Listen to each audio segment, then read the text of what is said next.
Assalamu alaikum wa rahmatullahi ta'ala wa barakatuh. A kí gbogbo ẹ̀yin olólùfẹ́ tí ẹ ń gbọ́ wa nínú ilé lásìkò yìí wípé àánú Ọlọ́run àtòrí ajẹ́njẹ́tán rẹ̀ kó mọ́ bá ẹnì kọ̀ọ̀kan wa gbé. Àmín. Àlàyé ọ̀rọ̀ lórí ọ̀rọ̀ bàbá Elebuibon tí wọ́n sọ nípa ikú Murphy Afolabi, tí bàbá yẹn fi ń jẹ́ kó yé ayé nígbà tí àwọn BBC Yorùbá tí wọ́n dọ́dọ̀ wọn láti lọ interview wọn, so láti lọ fọ̀rọ̀ wá wọn lẹ́nu wò nípa ìgbésí ayé Murphy Afolabi àtohun tí wọ́n mọ̀ nípa ìrìn àjò ayé ẹ̀. So bàbá yẹn sọ àwọn àlàyé ọ̀rọ̀ lọ́pọ̀lọpọ̀ fún àwọn BBC Yorùbá, àmọ́ àwọn kókó kan bẹ́ẹ̀ ọ̀rọ̀ bàbá yẹn tí èmi fẹ́ sọ̀rọ̀ lé lórí tí mo dẹ̀ fẹ́ clarify fún gbogbo ayé. So bàbá yẹn sọ ọ̀rọ̀ yẹn wípé Murphy wọ́n jẹ́ ká mọ̀ nínú àlàyé wọn wípé ó kọ́ṣẹ́ ifá, so pé àwọn náà dẹ̀ jẹ́ alábàáṣe dáadáa pẹ̀lú bàbá tó bí, gbígbé bọ̀ tọ̀dọ̀ àwọn kọ́ ló ti kọ́ṣẹ́ ìyẹn kọ́ làwọn fẹ́ lò. So wọ́n wá ní àwọn ò mọ̀ wípé ó ti kúrò nínú ìṣẹ̀ṣe, wípé ó ti di mùsùlùmí. Bàbá yẹn jẹ́ kó yé wa pé àwọn ò mọ̀ wípé but ìgbà tí ó kúrò wọ́n ló ṣe ó kọ orin ewì kan tó fi ń sọ nínú orin ewì rẹ̀ wípé àwọn ti ṣe tí ó yẹ káwọn ṣe, àwọn ti na ẹni tí ó yẹ káwọn náà, àwọn ti gbé gbèsè tí ó yẹ káwọn gbé. So wọ́n ní Murphy sọ bẹ́ẹ̀ yẹn.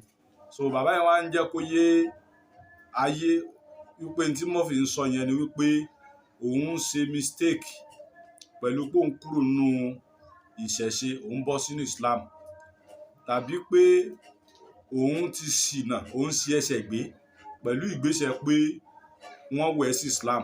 So bàbá yẹn jẹ́ kó yé gbogbo ayé wípé tí Murphy ń try láti sọ nìyẹn. Gbogbo ẹ̀yin ọ̀jọ̀gbọ́n tí ẹ ń fi etí inú gbọ́rọ̀, tí ẹ dẹ̀ ní làákàyè nínú ká yọ kò mú òkun nú ọ̀rọ̀, ẹ dákun ṣé bí bàbá yìí ṣe sọ ṣé bẹ́ẹ̀ lórí? Ǹjẹ́ ọ̀rọ̀ tí bàbá yìí sọ ǹjẹ́ ó bá ọ̀rọ̀ tí Murphy yìí sọ yìí ǹjẹ́ ó bá mu? So ṣe déédé ìtumọ̀ tí bàbá yìí fún ọ̀rọ̀ Murphy, ìtumọ̀ tí bàbá yẹn fún ọ̀rọ̀ yẹn ǹjẹ́ ó ṣe déédé ọ̀rọ̀ náà wípé a ti ṣe mistake, a ti dẹni tí ò yẹ ká náà, àti gbégbésẹ̀ tí ò yẹ ká gbé. Àwọn ò gbọ́ orin ewì náà o, ẹnu wọn ni wọ́n ti ń fẹnu ara wọn sọ wípé ṣùgbọ́n tí Murphy gbà lérò pẹ̀lú ẹ̀ ni wípé bí òun ṣe kúrò nínú ìṣẹ̀ṣe bọ́ sínú Islam yẹn pé òun ti ṣe mistake, òun ti ṣẹ̀ṣẹ̀ gbé. Allahu Akbar. Fíù tèmi lórí àárín ìyẹn lèmi fẹ́ clear, lèmi fẹ́ sọ̀rọ̀ lé lórí o, lèmi fẹ́ clarify fáyé. Àmọ́ fíù tèmi lórí àárín yẹn ni wípé tó bá yẹ pé bẹ́ẹ̀ ló bá rí, tí ó kúrò nínú ìṣẹ̀ṣe ó bọ́ sínú Islam, tó bá jẹ́ pé ó realize pé mistake ni ìgbésẹ̀ yẹn jẹ́ fóun, tó dẹ̀ mọ̀ wípé lóòótọ́ lòun ti ṣi ẹsẹ̀ gbé, kí wá ló jẹ́ nira fún un láti tún padà lópin ìgbà tẹ́mi sì ń bẹ lẹ́nu ẹ̀ tí ò tí kú nígbà yẹn. So ó rọrùn láti padà, ìyẹn tó bá jẹ́ pé bẹ́ẹ̀ ṣe sọ yẹn ló bá rí, tó bá jẹ́ pé n tó gbà lérò yẹn bẹ́ẹ̀ ni. Àmọ́ ìbéèrè àkọ́kọ́ tẹ́mi fẹ́ béèrè ni pé ìṣẹ̀ṣe gan sí ẹ̀sìn ni ṣá? Ìṣẹ̀ṣe mo tún béèrè lẹ́ẹ̀kan sí, ṣé ẹ̀sìn ni? Lójú tèmi ìṣẹ̀ṣe ò kì í ṣẹ̀sìn o, àṣà ni ìṣẹ̀ṣe. Àṣà àwọn ìlú kan, tàbí ká sọ pé àṣà àwọn ìran kan. Ẹ̀sìn yàtọ̀ sí àṣà. Ẹ̀sìn ni tí Ọlọ́run pa wá láṣẹ pé ká jọ́sìn fóun pẹ̀lú ìlànà báyìí báyìí. Nígbà tó Ọlọ́run fẹ́ fi Islam ránṣẹ́, so ó fi májẹ̀mú sí, ó fi òfin sí, ó dẹ̀ gbé ìlànà kalẹ̀. Ìlànà yẹn ni gbogbo ẹni tí ó ṣe Islam yóò mọ tẹ̀lé. Ìlànà yẹn ni gbogbo ẹni tí ó fẹ́ jọ́sìn fún Ọlọ́run ní ìlànà Islam, ìlànà tí wọ́n gbé kalẹ̀ yẹn ní ó tọ̀ láti mọ̀ wípé mùsùlùmí lélẹ́yìí. Tá bá wá ní ká wò gbogbo ẹ̀sìn tíyẹn lè fi jọ́sìn, téèyàn lè fi rọ́dọ̀ Ọlọ́run dé òun ni wọ́n ní kútùbù sàmọ̀wíyà ni wọ́n ní tírà ojú sánmà tírà ojú ọ̀run tó sọ̀kalẹ̀ láti sánmà wá látọ̀dọ̀ Ọlọ́run wá sórí ilẹ̀ ayé tí Ọlọ́run dẹ̀ gbé òjíṣẹ́ kọ̀ọ̀kan dìde tí Ọlọ́run dẹ̀ tó fi rán òjíṣẹ́ kọ̀ọ̀kan. Islam ó ní tírà, kódà kìrìsìtẹ́nì òun náà ní tírà, wọ́n dẹ̀ ní ànábì tiwọn. Ìnjílà la mọ̀ ní tírà kìrìsìtẹ́nì wà lákànnà bó tiẹ̀ já sí pé èyí tó jójúló ìnjílà gangan ò sí níta mọ́, àmọ́ bẹ̀yẹn kọ́ la fẹ́ lọ ayábẹ̀yẹn lónú ọ̀rọ̀ ni. Gbogbo ẹ̀sìn ló ní tírà. Ẹ wá sọ fún mi tẹ́ ẹ bá sọ pé ìṣẹ̀ṣe ẹ̀sìn lòun náà, tírà tiẹ̀ dà, ànábì rẹ̀ dà, tírà ìṣẹ̀ṣe dà, ànábì rẹ̀ dà, àti pé ìlú wo ló dé sí. Gbogbo ayé ló mọ̀ pé Islam ìlú Saudi ló dé sí. Ẹni tí wọ́n fi rán ní Adam Muhammad Islam.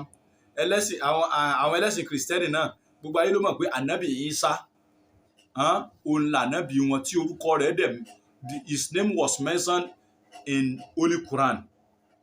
Orúkọ Isa wọ́n dárúkọ rẹ̀ nínú Al-Quran. Ànábì tí tó jẹ́ ànábì ìṣẹ̀ṣe orúkọ rẹ̀ nínú Quran. Àwọn ẹlẹ́sìn kìrìsìtẹ́nì náà dẹ̀ rí orúkọ rẹ̀ nínú Ìnjílà tó jẹ́ tírà tiwọn náà. Ẹ̀yin fúnra ara yín ò tún wá ní tírà, ẹ̀yin fúnra ara yín lánàbì. Ẹ dákun torí tọ́lọ́run torí Ànábì Muhammad sallam, èmi fẹ́ kí àdìjọ gbé ọ̀rọ̀ yìí yẹ̀wò. Ìṣẹ̀ṣe kì í ṣe ẹ̀sìn, àṣà ni. A rí pé ìṣẹ̀ṣe tí àwọn Yorùbá gbà kan rí pé a lè fi foreign religion or foreign culture wọ́n ka religion kún culture which is not. Ọ̀tọ̀ ni culture, ọ̀tọ̀ ni religion. Àmọ́ tí wọ́n wá ń sọ pé foreign culture ni a imbibe both Muslim and Christian, wípé our own culture gangan, culture tí tẹ́ wá ń pè ní ti Yorùbá yẹn gangan kì í ṣe ilẹ̀ Yorùbá lòun náà ti bẹ̀rẹ̀. Saudi ni àwọn eégún ni, ẹbọ ni, orò ni, Saudi ló ti wá. Nígbà tí nǹkan yẹn exist ní Saudi, Ọlọ́run ò tí ì fi àwọn ará abẹ̀mọ̀nà ńgbà náà ni. Ọlọ́run ò tí ì júwe fún wọn pé bẹ́ẹ̀ sì máa sìn mí rè ńgbà náà. Ṣùgbọ́n ńgbà tásìkò Ọlọ́run tó develop ayé fúnra ara rẹ̀, ó gbé òjíṣẹ́ dìde, ó dẹ̀ fi tírà lé lọ́wọ́ wípé lọ sọ fáwọn yẹn pé ọ̀nà tí wọ́n ń gbà sí mi yẹn kọ́ èmi kọ́ ni wọ́n ń sìn o. Ọ̀nà báyìí ó ní wọ́n lè ṣe kíni, ni wọ́n lè gbà máa sìn mí. Wọ́n dẹ̀ pa kíní yẹn rẹ́, wọ́n tẹ̀ lófin Ọlọ́run, wọ́n tẹ̀ láṣẹ Ọlọ́run. Oríṣiríṣi ìdánwò ni wọ́n ṣe fún Ànábì kí wọ́n káwọn náà tó gbàgbọ́ sallallahu alaihi wasallam wípé onítànṣe yìí ọ̀dà mọ́ ètí wọ́n mú wáyé Ọlọ́run lọ́rùn ọ̀dà náà pàṣẹ kọ́rí báyìí pàṣẹ kọ́. Ó dẹ̀ ṣe bẹ́ẹ̀, Ọlọ́run dẹ̀ gbára Ànábì sallallahu alaihi wasallam, ó gbà á ṣiṣẹ́ ìyanu lọ́pọ̀lọpọ̀ tí gbogbo ohun tí ń jẹ mọ́ràn Saudi láyé lónìí tí wọ́n fi wá di Islam, tí wọ́n fi kó ẹbọ jìnnà, tí wọ́n fi kó ẹbọ sọnù. Kò sí bí Yorùbá ti fẹ́ ṣẹbọ tó fẹ́ ṣẹbọ tó àwọn Saudi. Ṣùgbọ́n nígbà tí ìdáyọ̀ Ọlọ́run dé, wọn àbọ́lọ́run wọn ságídí. Ìdáyọ̀ Ọlọ́run yìí òun náà ni ìmọ́lẹ̀ rẹ̀ tàn délẹ̀ Yorùbá tí àwọn kan gbà fọ́lọ́run, àwọn kan ságídí pé àníṣẹ́ ní táwọn bàbá wa ń ṣe àníkù oúnjẹ ẹ̀. Ìyí òun ni ló fà á tí ìṣẹ̀ṣe tó fi ṣẹ́kù. So ìṣẹ̀ṣe yẹn tí wọ́n fẹ́ sọ dẹ̀sìn, kì í ṣẹ̀sìn, kì í ṣe pé mùsùlùmí ń bá oníṣẹ̀ṣe jà, mùsùlùmí ò bó oníṣẹ̀ṣe jà, kìrìsìtẹ́nì náà ò dẹ̀ bá yín jà. Àmọ́ táwọn fẹ́ clear ń bẹ̀ ni wípé ẹ má da religion, ẹ má dàpọ̀ mọ́ humanity. Kódà má jẹ́ èèmọ̀. Ẹ lè rò pé kí là ń ṣe, kí ni àwọn mùsùlùmí ṣe tí àwọn ẹlẹ́sìn àbáláyé ò ṣe, right? Àwọn mùsùlùmí lè pe Ọlọ́run kọ́lọ́ ń jẹ́ wa, kẹ́lẹ́sìn àbáláyé náà pe Olódùmarè kólódùmarè náà jẹ́ wọn, which is Ọlọ́run náà ní jẹ́ Olódùmarè. Ìyẹn ò jẹ́ kó jẹ́ yà lẹ́nu, kò sí kó jẹ́jọ lójú. Ọlọ́run ti pera rẹ̀ ní Ar-Rahman, ọba àjọkẹ́ ayé. Àtẹni tó sìn yóò ṣe tiẹ̀, ẹni tí ò sìn yóò ṣe tiẹ̀, ẹni tó gbọ́ tiẹ̀ yóò ṣe tiẹ̀ láyé ń bí, ẹni tí ò gbọ́ tiẹ̀ yóò ṣe tiẹ̀ láyé ń bí, ẹni tó tẹ̀lé òfin rẹ̀ yóò ṣe tiẹ̀, ẹni tí ò tẹ̀lé òfin ẹ̀ yóò ṣe tiẹ̀, ẹni tó tẹ̀lé àṣẹ Ọlọ́run, Ọlọ́run ó ṣe tiẹ̀, ẹni tí ò tẹ̀lé àṣẹ Ọlọ́run tó bá pe Ọlọ́run, Ọlọ́run ó dá lóhùn. Ṣùgbọ́n dọ̀run kó tó máa select ẹ̀, kọ́lọ́run tó wà selective, kó tó ṣàwákẹ́. So kò yẹ kó jẹ́ problem pé àwọn náà ń pe Ọlọ́run, Ọlọ́run dá wọn lóhùn. Gbogbo èèyàn lọ́lọ́run máa dá lóhùn láyé. Kódà ní tó bá bú ọ̀tá tó ń bú Ọlọ́run pé kò sọ́lọ́run, Ọlọ́run máa dá lóhùn. Àdéhùn rẹ̀ nìyẹn pé Ar-Rahman lòun Ọlọ́run, ọba àjọkẹ́ ayé lòun Ọlọ́run. Gbogbo èèyàn ló ní access sọ́lọ́run láyé ń bí. Ṣùgbọ́n di àlìkìyámọ̀ Ọlọ́run, kọ́lọ́n tó máa ṣẹ̀ṣà pé ṣe bí mo ránṣẹ́ sí wọ̀ pé kò jọ́sìn fún mi èyí sì tó jọ́sìn fún mi. Kókó méjì tẹ́mi fẹ́ fàyọ nú ọ̀rọ̀ ó ní wípé Murphy Afolabi wọ́n ló ṣe bàbá yẹn ló ṣe mistake ó mọ̀ pé òun ṣe mistake tó bá jẹ́ pé ó mọ̀ pé òun ṣe mistake kì bá tún mistake rẹ̀ ṣe ṣùgbọ́n n tó gbà lérò nǹkan nìyẹn n tó gbà lérò ni wípé òun ti ṣì ọ̀nà yà tẹ́lẹ̀ kí ẹ̀ ṣe ifá kó ṣe kinní kó ṣe ẹbọ kó ṣe bọ́ọ̀lìṣà hàn gbogbo yẹn inú ayé nìkan nìyẹn mọ iye òdíwájú Ọlọ́run èyí tó déwájú Ọlọ́run ní Islam. So Ọlọ́run dẹ̀ ṣamọ̀nà arákùnrin tá à ń sọ̀rọ̀ rẹ̀ yìí so òun náà dẹ̀ gba ọ̀nà tí tọ́lọ́run tàn mọ́lẹ̀ rẹ̀ fún òun náà dẹ̀ rin ọ̀nà náà so Ọlọ́run dẹ̀ ṣe kíni Ọlọ́run dẹ̀ gba ìbádà rẹ̀.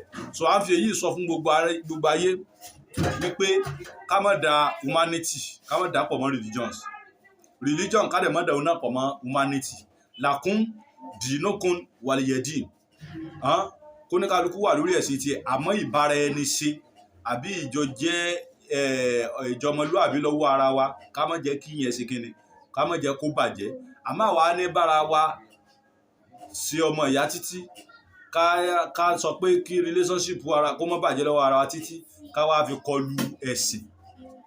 So nípa bẹ́ẹ̀ a bí Ọlọ́run nínú àánú rẹ̀ ọba tí ó máa ń ṣamọ̀nà ẹ̀dá kó mọ́ sábà wa lékún amọ̀nà rẹ̀ lórí ẹnì kọ̀ọ̀kan wa kó lékún ìdáyà rẹ̀ lórí ẹnì kọ̀ọ̀kan gbogbo àwọn tí wọ́n ti mọ̀nà kọ́lọ̀ mọ́ sọ wọ́n nù wọ́n àwọn tí ò tí mọ̀nà kọ́lọ̀ ń bá a ṣamọ̀nà kó bá a fi wọ́n mọ̀nà la hawla wala quwwata illa billahi aliyyil azim. Assalamu alaikum wa rahmatullahi ta'ala wa barakatuh.